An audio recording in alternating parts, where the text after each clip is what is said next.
Ash's Coma Theory begins with a detail that looks like a simple cartoon rule until you step back and see how long it lasts. Ash does not age. He travels through multiple regions, enters leagues that should take years, and watches the world around him change. Yet he remains 10. The theory points to the first episode as the moment where the timeline might split. After Ash receives Pikachu, he tries to catch a Pidgey and fails, then accidentally angers a flock of Spearow.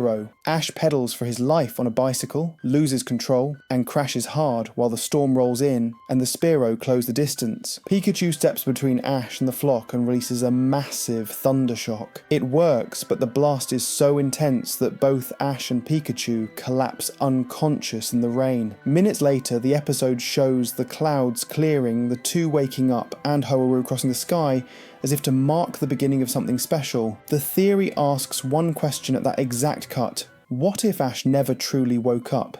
If he stayed in a coma from that moment, then everything that follows can be read as a dream built to protect him while still giving him the adventure he wanted. Seen through that lens, the anime's structure suddenly feels less like long-term life progression and more like looping dream logic. Each region becomes a reset button that refreshes the setting without aging the main character. Ash arrives as a beginner, meets a small circle of companions, faces a set of challenges, and then leaves before the world can settle into routine. MissingNo is one of those Pokémon mysteries that does not start with lore, but with broken rules. In Pokémon Red and Blue, MissingNo can appear through a specific sequence of actions that confuses the game's internal data, yet what shows up is not just a visual glitch. One of its strangest traits is that a form can evolve at level 224, a number so extreme that it reads like a placeholder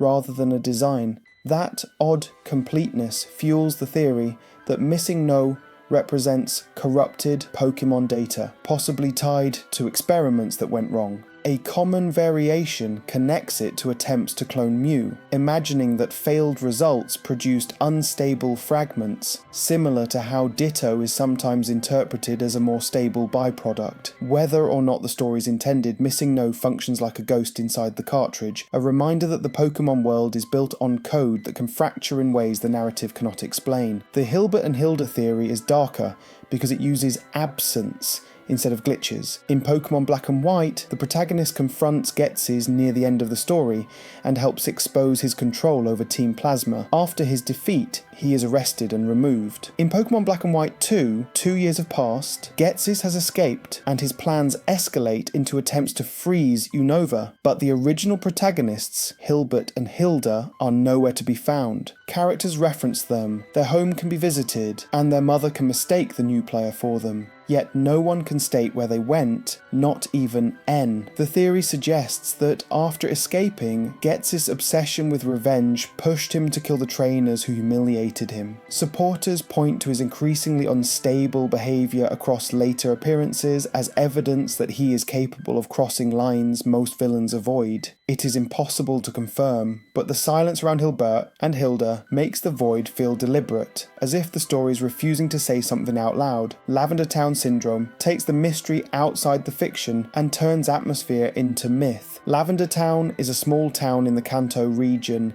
tied to ghosts and loss, and Pokémon Red and Blue were originally released as Pokémon Red and Green in 1996 in Japan. The creepypasta claims that the original Lavender Town theme contained extremely high-frequency tones that caused illness in children aged 7 to 12, with some versions claiming around 200 deaths and a later change to the music for overseas releases. There is no evidence for those claims, which is why the story is widely treated as internet horror, but it persists because the setting makes it feel believable. Arcanine, being a legendary theory, is less about fear and more about leftover intent. Arcanine is described as legendary in multiple entries, has unusually high stats for a regular Pokémon, and in the anime appears in imagery alongside the legendary birds, as if it once belonged there. The theory argues that early plans may have positioned Arcanine as part of a legendary group before the roster was revised,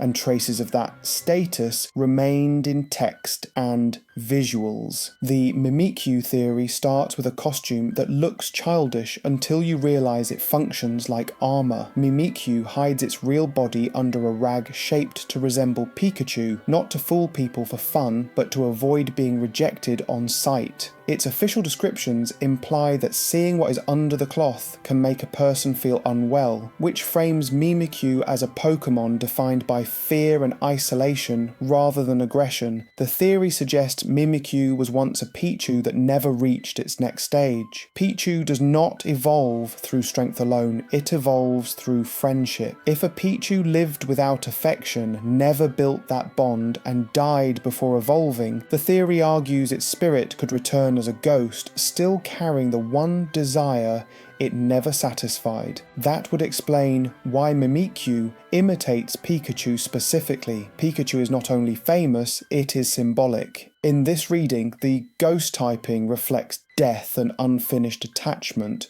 while the fairy typing reflects the craving to be loved.